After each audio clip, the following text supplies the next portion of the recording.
My journey in the law began in 2002.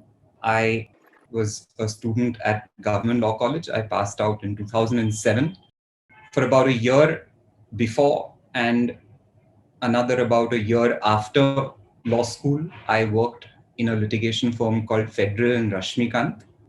I was very, very, very certain right from the beginning of my time in law school that I wanted to do counsel practice, that I wanted to ultimately argue cases in court. In 2008, I joined the chambers of Mr. Venkatesh Dhond, who is a senior advocate who practices in the Bombay High Court. I have been with him ever since. So this is I'll come up on 14 years in February. My about 75 or 80% of my practice is in the High Court, but I've been fortunate to be able to have regular matters before the Supreme Court. And I feel that our profession is the ideal place for a person like me, because no single day you will spend here will ever be remotely identical to one prior. I believe that it's with that point of view that all of us should approach the law. The learning never stops. One of my favorite sayings about the law is that the life of the law has not been logic, it has been experience. Logic and learning will, I find, get you far, but it is experience continuing to hone your skill, which I feel makes the ultimate difference between a good lawyer and a average lawyer. With that, decoding legislative intent, as I understand it, is the whole gamut of the interpretation of statutes. That is a subject which is not capable of being condensed into an hour. I don't think it is capable of any condensation. I will be concentrating on the use of legislative history as a tool of statutory interpretation. I will begin by discussing the nature of the interpretative task, but ultimately, my talk to you today will concentrate on legislative history, that is, the process by which a statute comes onto the books, being used as an instrument to interpret it. If you ask me, if there is one single topic which you will invariably face in nearly every case or matter you work on, it is statutory interpretation. As lawyers, we tend to have a rather restricted view of the law. We tend to view it as participants in the activities of only one branch of the government, the judicial branch. But statutory interpretation, in its highest and truest sense, is understanding the work of the legislative branch of government.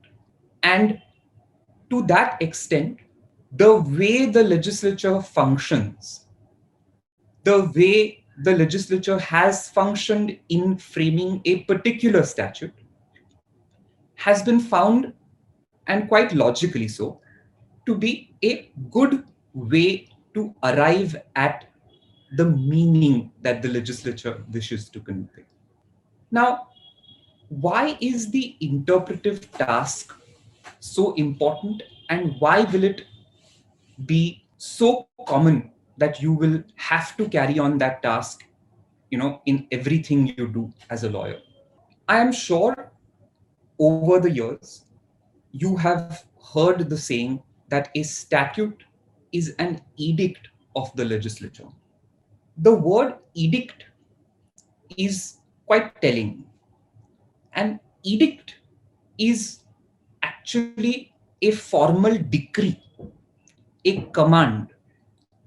And as practicing lawyers, or even as students of the law, we are used to link decrees, commands, orders to the activities of judges, not to the activities of lawmakers. But when we take a step back and look at what a statute means, it is really a command by a co-equal branch of the government, critical in a republican form of government. And when you see it as a command, you will understand that interpretation is one of the most critical points in order to ensure also the separation of powers in any form of government. In a republican state with a separation of powers, the making of the law, the manner in which that law will govern the lives of people, is really a judgment which is made by the legislature because it contains representatives of the people. The task of, say, the executive is to carry out that judgment. The task of the judiciary is to enforce that judgment. The task for the people is to obey that judgment by arranging their affairs according to the terms of that judgment.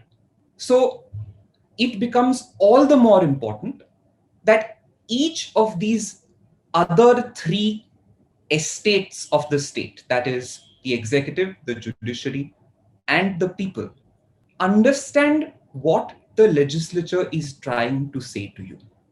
Now, interpretation and construction of statutes are almost used synonymously, but they have a subtle, subtle difference.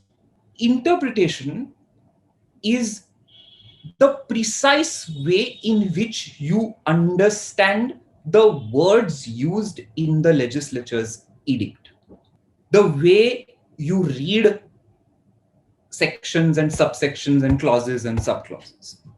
Construction, on the other hand, is how does one apply the edict, which is how does one draw conclusions out of the words used and use it in regulating the affairs of the particular task in question.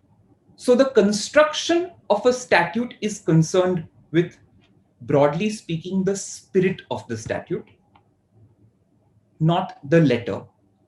Interpretation is concerned with the letter, the meaning of the letter, and rarely with anything as amorphous as the spirit. Because we are now speaking of interpretation, we will go away a little from any idea of construction. Let's keep that for another day. The task of interpretation is to help us understand the intention of Parliament.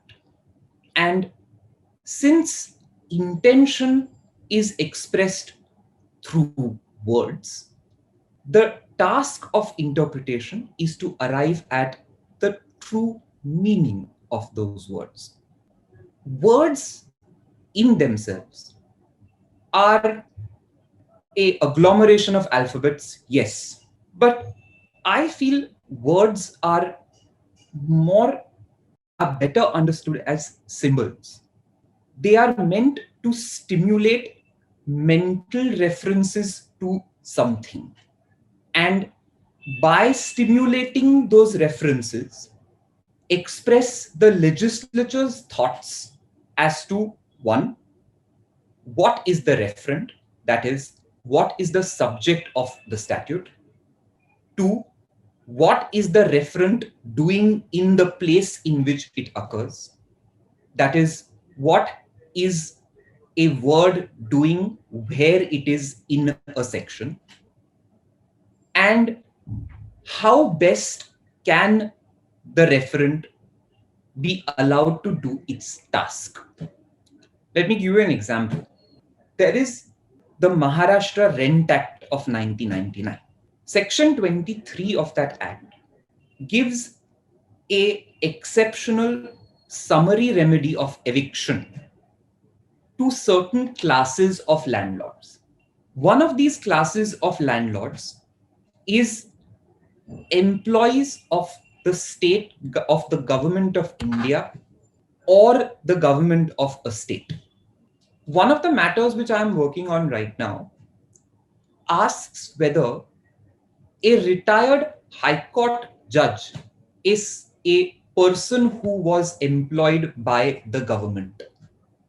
If you go by the plain words of the statute, one would feel immediately, no, there's something wrong here. To call a judge an employee of the government makes that judge perhaps subservient to the government, and therefore to expand this class is dangerous. But if one looks at, for example, the debates which occurred in the Legislative Assembly when this act was passed, one would see that when the legislators were debating this topic, the legislators were concerned with helping people who have, because they are in the service of the public, compelled to, say, for example, move out from their normal hometown, be transferred, go to a different place. During that period, they don't want to let their existing house, just sit empty. So they can rent it out. When they retire, it is perhaps advisable as an expression of, I would say, gratitude to the fact that they spent their time in the service of the people, if they are given a faster remedy to have that tenant in their house out. Looked at from that perspective, it's very likely that a judge can be said to be employed by a government, because also, if you see the debates, you will see that when the legislators talked, they said government doesn't mean executive only, doesn't mean only the chief minister or the cabinet. Government means legislature, government means judiciary, government means executive. A judge is not somebody who is a law unto himself. He is employed by the government to do a task, its task. One of those tasks being to enforce the law, which is what judges do. And to that extent, using that sort of legislative history, it's very likely that one can reach what, in my view, would be a more equitable view of the statute. To come back to now the theoretical aspect of history, when you have any instrument, any legal instrument before you, my experience has been that it is best and most helpful if one can think of that instrument as a chronology. There is the time before that instrument, there is the time of the making of that instrument, and there is the time after the making of that instrument. Each of these three periods, I feel, is important in arriving at the meaning of a statute for the purposes of a given case, of which, as the name of this topic suggests, we are going to look at the history. Why is history important? Laws are made usually to solve or to regulate the affairs of people, and many a times in order to correct some need for which the law did not provide. If that is so, it's important to look at what was the situation before the law was enacted, to know why was a need felt for that law to be enacted. To that extent, history is an extremely useful tool. It's also, uh, I don't know how many of you were participants in Mr. Jagtiani's session with plea. I think he did one on the mischief rule. The mischief rule is nothing but wanting to look at history as an aid in the interpretation of a statute. What was the problem which the legislature wanted to deal with? And therefore, how do I interpret the statute best so that it deals with that mischief? Now, there are very, very different views in various jurisdictions about the extent to which legislative history, parliamentary history can be used. The reason for this is it's interesting. It is rare. For example, we have 530 members in the Lok Sabha. It is very rare that almost impossible that all those 530 members have actively participated in the framing of the language used in an act. Yet, that act can come into force only once it has been voted upon by all of them. When then I have to read that act, if I look at legislative history, it is more likely that I am only going to know the views of the handful of people who actively participated in making that law, or who actively spoke about it in parliament, or who were part of a certain committee. Now, that is a very limited view of any given statute, because that is one legislator's or a handful of legislators' views, opinions, wishes, etc. So it has always been felt that to look at legislative history is dangerous because ultimately you are looking at an act which is passed after a vote by 530 people. The legislature is always those 530 people. What is the business to look at what 10 of those people said about the act in question in order to arrive at its meaning? That's why the traditional view has always been no, legislative intent must be derived from the words actually used in the act. But as time passed, it was realized that this is far too strict and impractical a view, especially given the fact that it is legislatures, if everybody started having a role to play in the making of an act, the work of legislatures would never end. In any event, when a legislator votes, he's assumed to have read those words. He is assumed to have been present at the debates, or he is assumed to know of what the people who actively participated in making the act wished to do by way of the act.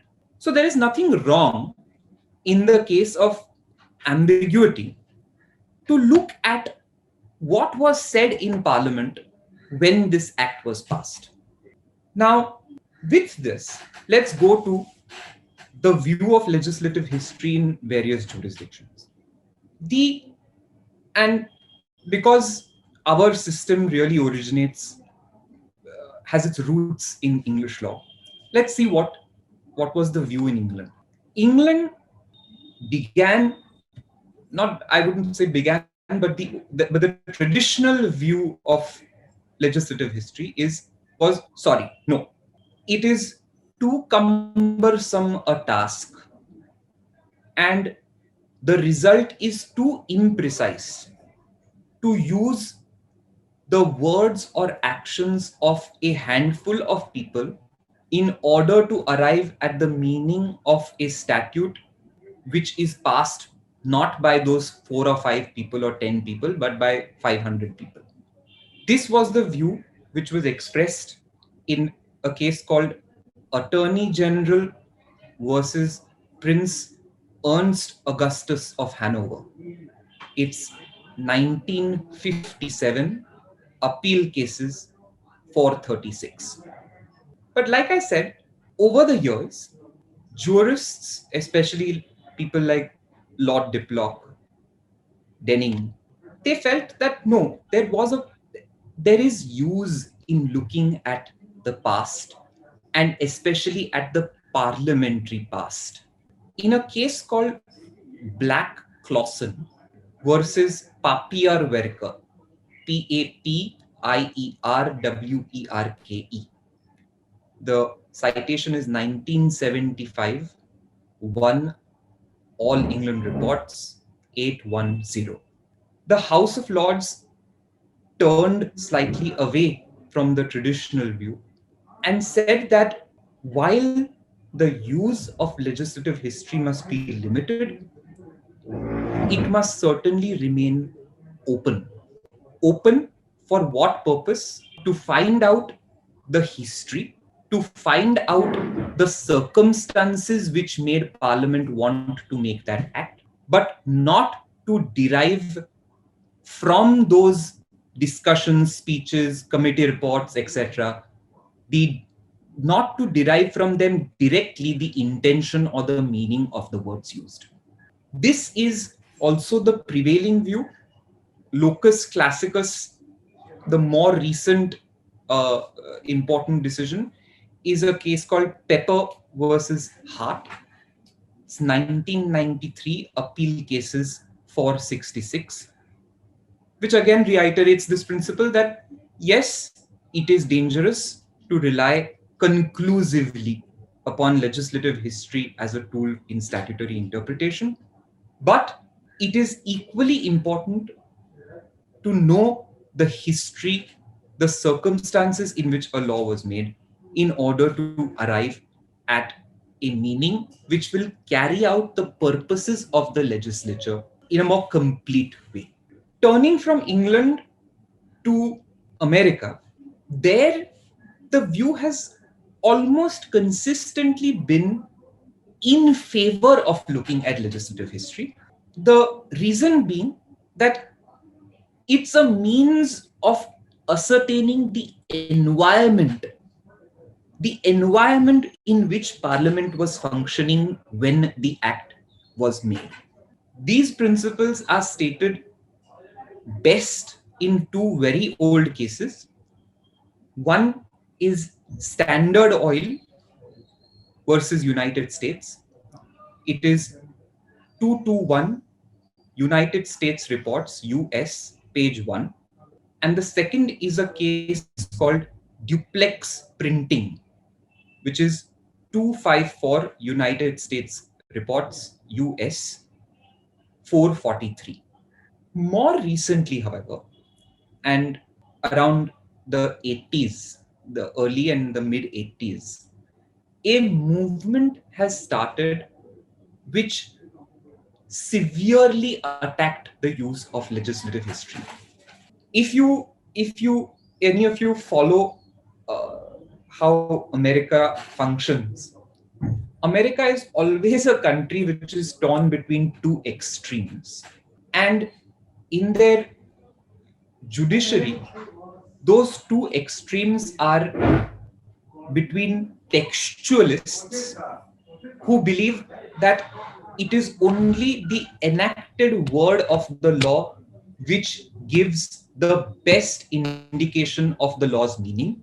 And there are purposivists who say that a judge's task is not to act like a dictionary. It is to find out the purpose for which the law was made.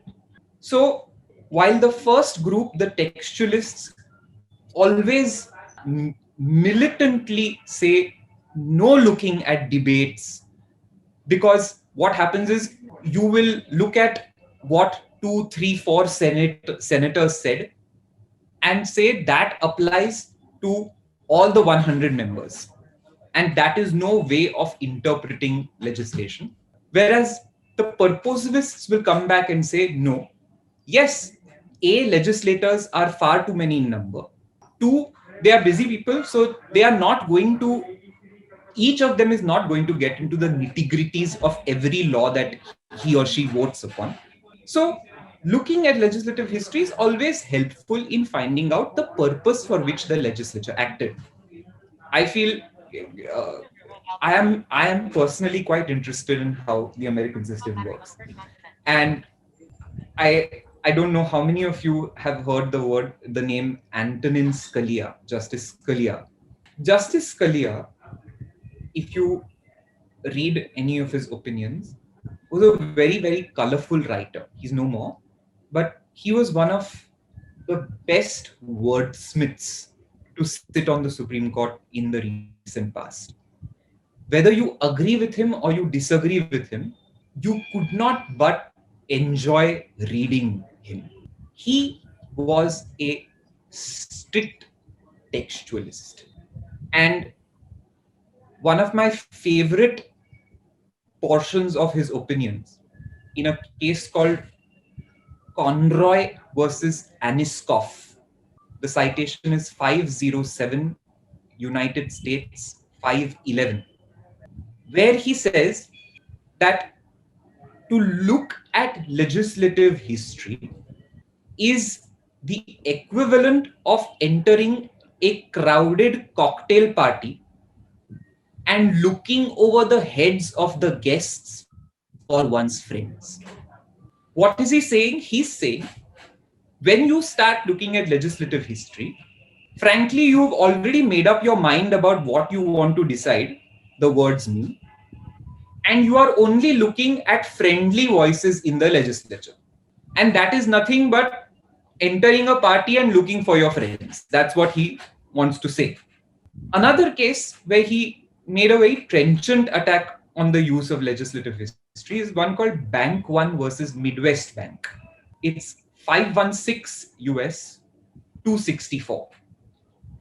And what he says there is, in my view, a law means what its text most appropriately conveys, whatever the Congress that enacted it might have intended.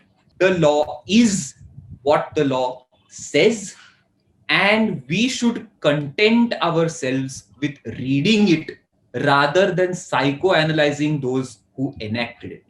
Moreover, even if subjective intent rather than textually expressed intent were the touchstone, it is a fiction of Jack in the Beanstalk proportions to assume that more than a handful of those senators and members of the House who voted for the final version of the act and the president who signed it were, when they took those actions, aware of the drafting evolution that the court describes.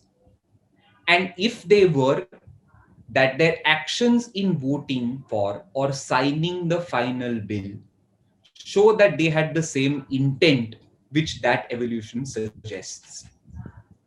And in the end, he says, our opinions using legislative history are often curiously casual, sometimes even careless in their analysis of what intent the legislative history shows. Perhaps that is because legislative history is in any event a make-weight. A make-weight is something you add to a scale only to add weight to it. The court really makes up its mind on the basis of other factors, or perhaps it is simply hard to maintain a rigorously analytical attitude when the point of departure for the inquiry is the fairyland in which legislative history reflects what was in the court's mind, in Congress's mind. What he is trying to say is, if you look at history, A, you entertain the fiction that every legislator who voted for that bill, the president who signed that bill, had that same intention. It is a highly subjective way of looking at statutes, and that is no way of giving certainty to the law. Of course, fortunately, that view has largely been a minority view. But the interesting part is that his views were so strong, and the inevitability that he is going to dissent so certain, that justices, only in order to get his vote, would not spread out their discussion of legislative history across their judgments. They would see to it that the only place that the judgment cited legislative history was in a footnote. And you will see judgment after judgment of the Supreme Court which says Justice so and so issued the decision of the court in which Justice Scalia joined except as to footnote 1. That is as far as the American view is concerned. Justice Scalia's views are most certainly a minority view. They are often ridiculed. And I have a couple of interesting articles which I intend to share with you, which show how, in fact, his aggressive criticism of legislative history has only made the courts even more willing to look at that history. Coming now to India, India has largely mirrored what the English view was. For instance, a lot of our cases, but also our history has also been a little mixed up. In the 1920s, you had the Privy Council, which took a view that history, parliamentary committee reports, debates ought not to be looked at for arriving at the meaning of the legislature's edict. The case is Administrator General versus Prem Lal.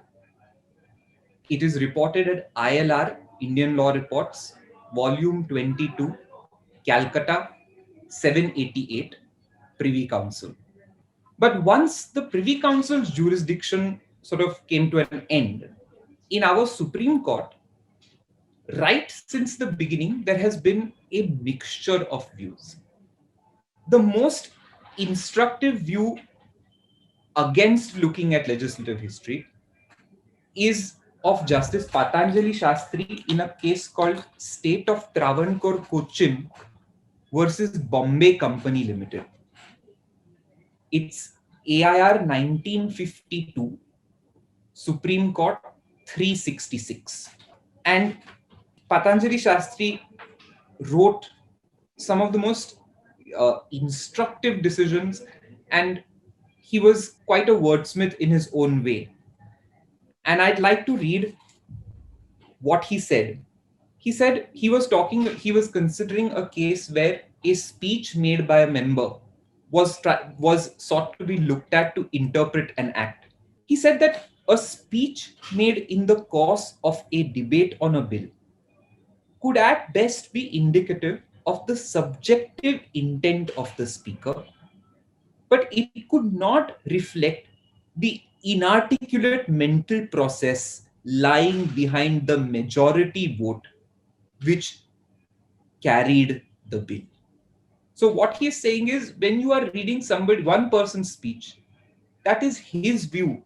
But courts are not concerned with what his view is. Courts have to ultimately see the act which was passed, and that act was passed by 500 legislators.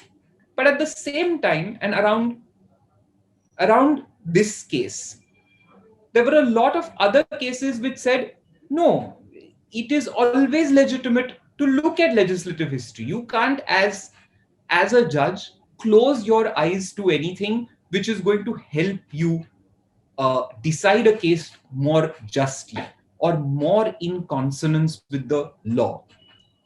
So, for example, if you see the cases of Chiranjit Lal Singh, which is AIR 1951, Supreme Court 41, or A.K. Gopalan, which is AIR 1950 SC 27, all around the time that Justice Patanjali Shastri was writing, all of them said that no, it's always a permissible tool to look at legislative history.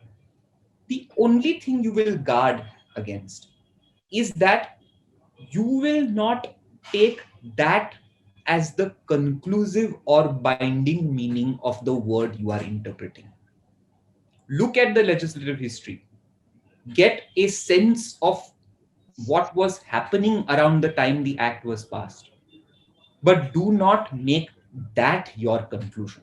And this trend of looking at legislative history, using it to understand the background of an act, but not letting it govern the ultimate decision, is something which has been consistently followed. For example, in Indra Swamy, uh, the citation is AIR 1993, Supreme Court 477, or Selvi, that is Jayalalitha versus State, 2010, 7 SCC 263, where the question was narco analysis. Could that be contemplated within the terms of the statute?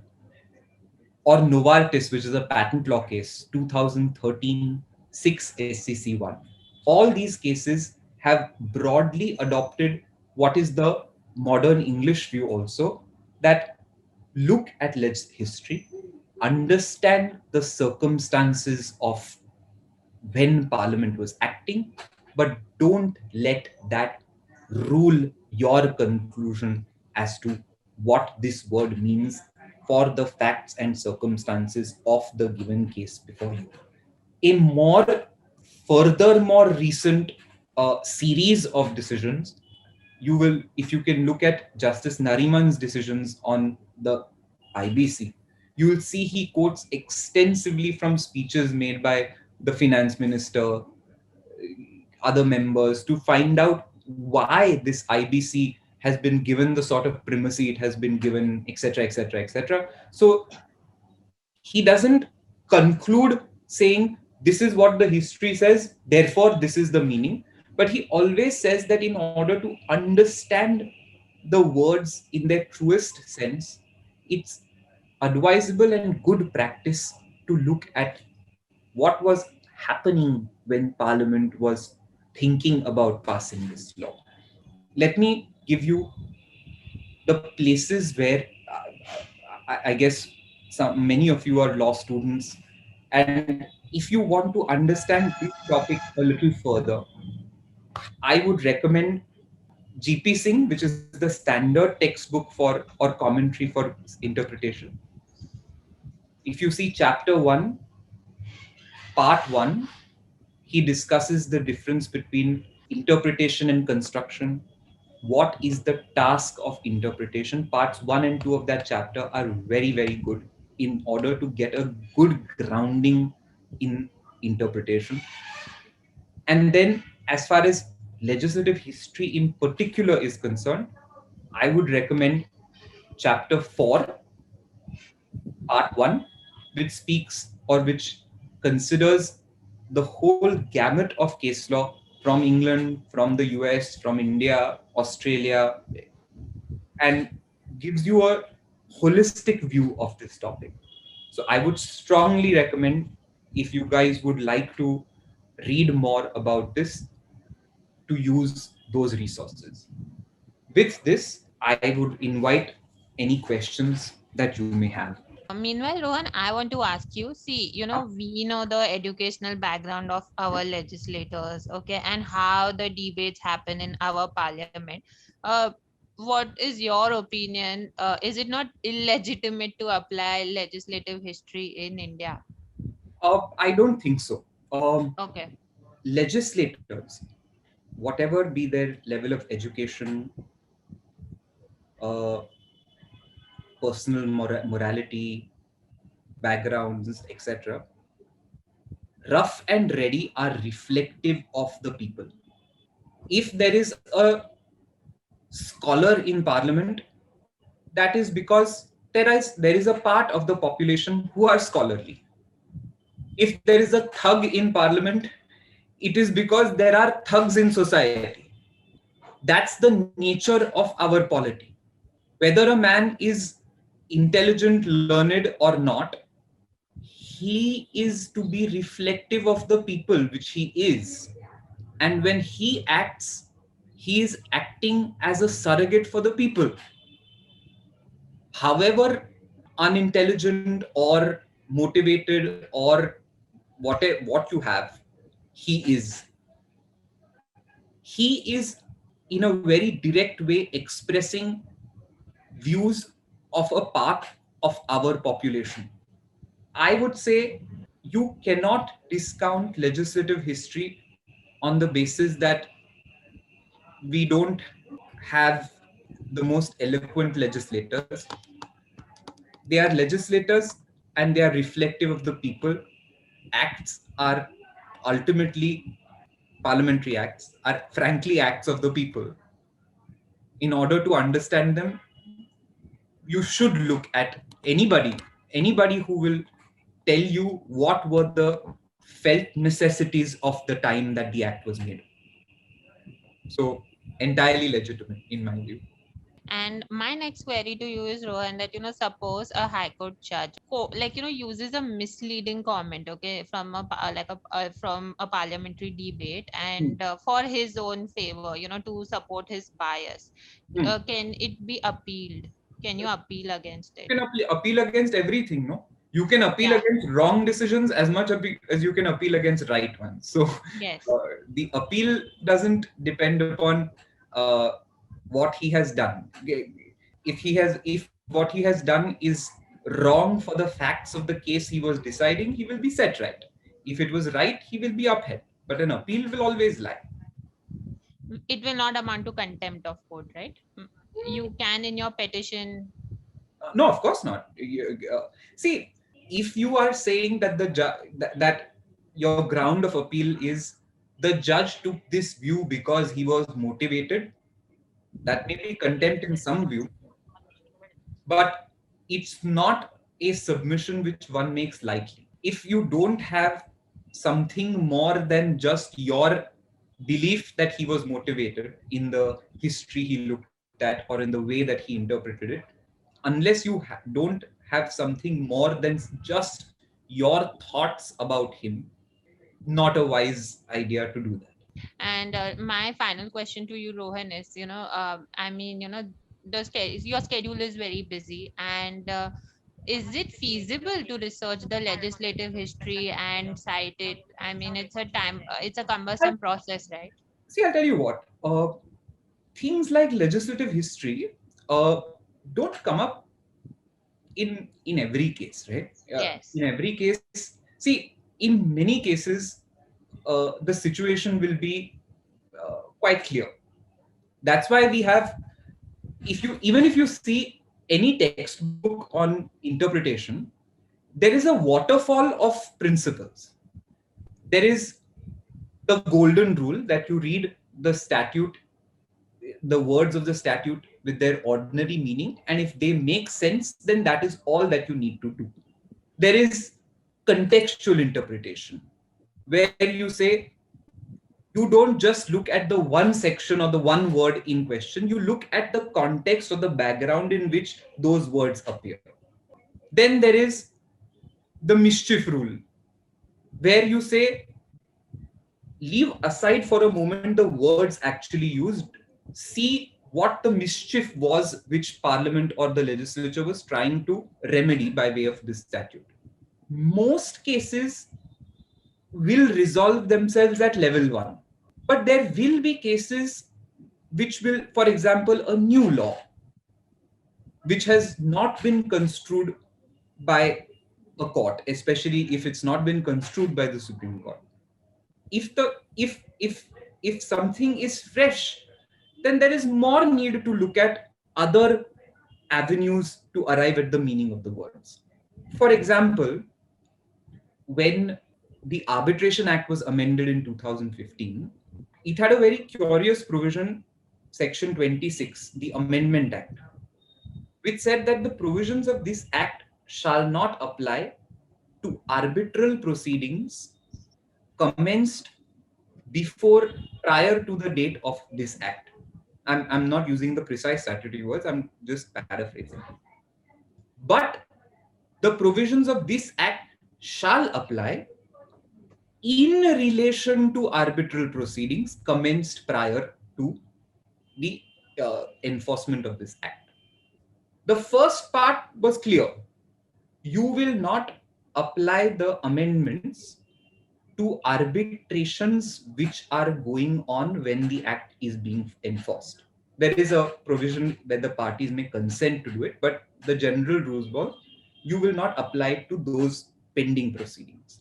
But the question arose, what if the arbitral proceeding has come to an end and say a section 34 petition is pending in court? Now, if you are familiar with section 34 before the Amendment Act as originally enacted, the moment you filed a section 34, there was a stay on the award. The filing was an implied stay on the award. People realized that this was a mischief because in every case, people would file section 34s. By virtue of its filing, the award would be unenforceable and proceedings would stretch on for years, which meant that there was no difference between an ordinary court proceeding and arbitration in terms of the length taken. So then Parliament brought in the amendments of 2015, one of the primary ones being that the pendency of a section 34, that is a challenge to an award, will not act as a stay. You will have to separately apply for a stay. And only if you are granted a stay, which can be conditional, will the award be in suspended animation. Otherwise, award, that's it.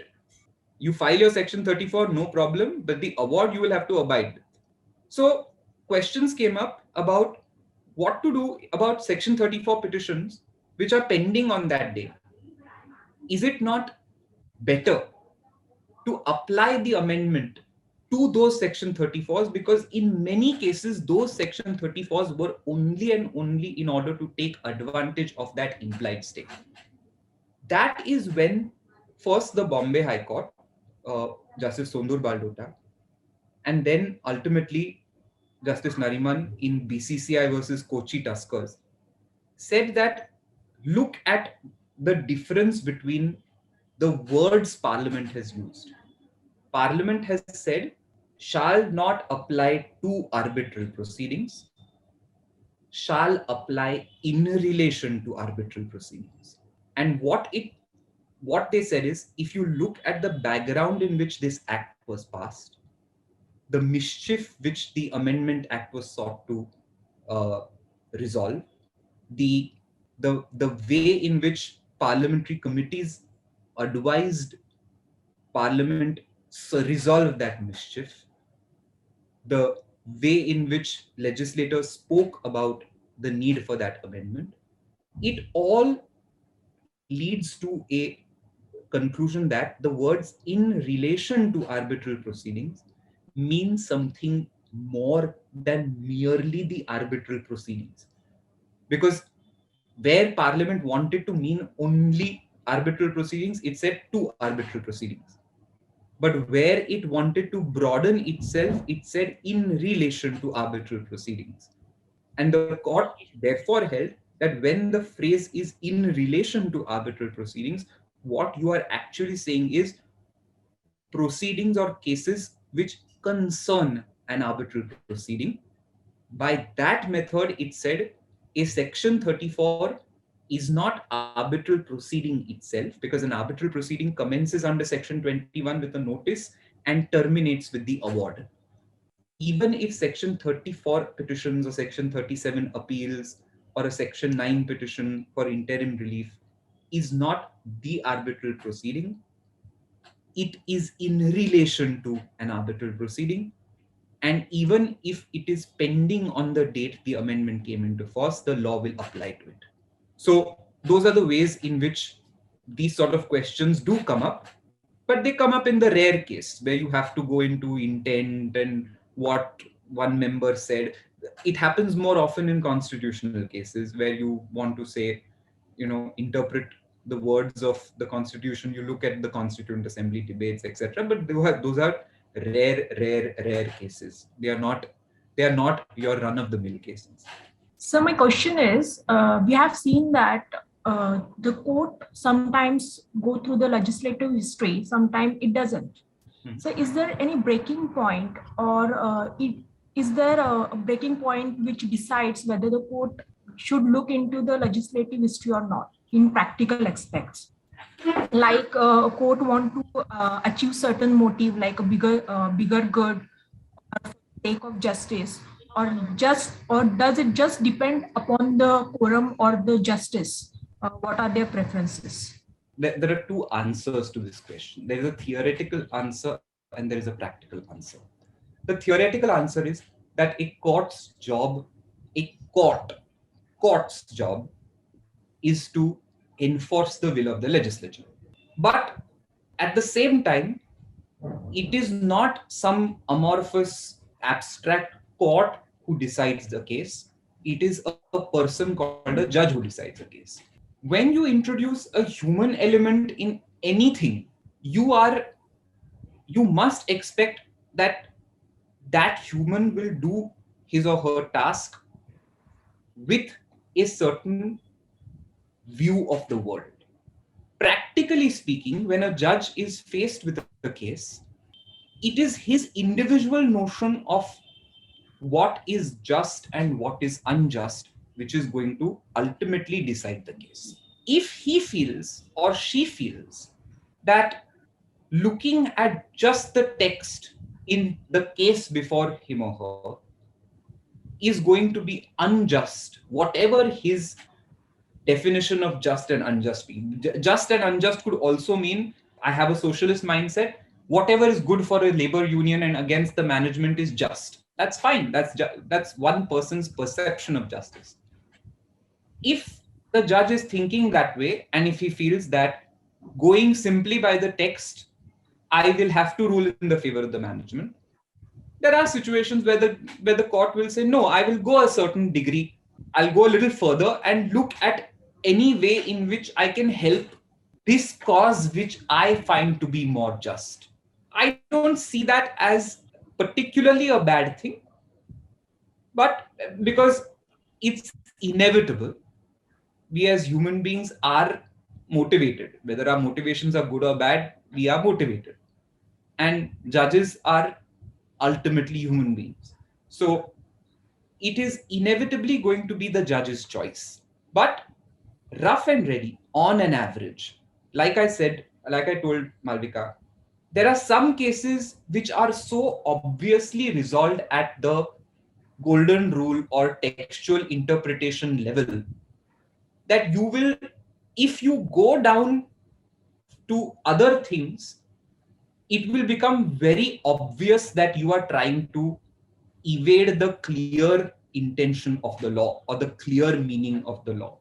And that in itself will make a judge cautious into going into something, making a inquiry larger than it needs to be.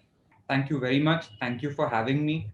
And if anybody has questions, please send them to Plea, and I'd request Plea to forward them to me. I will do Yes. my best to address them.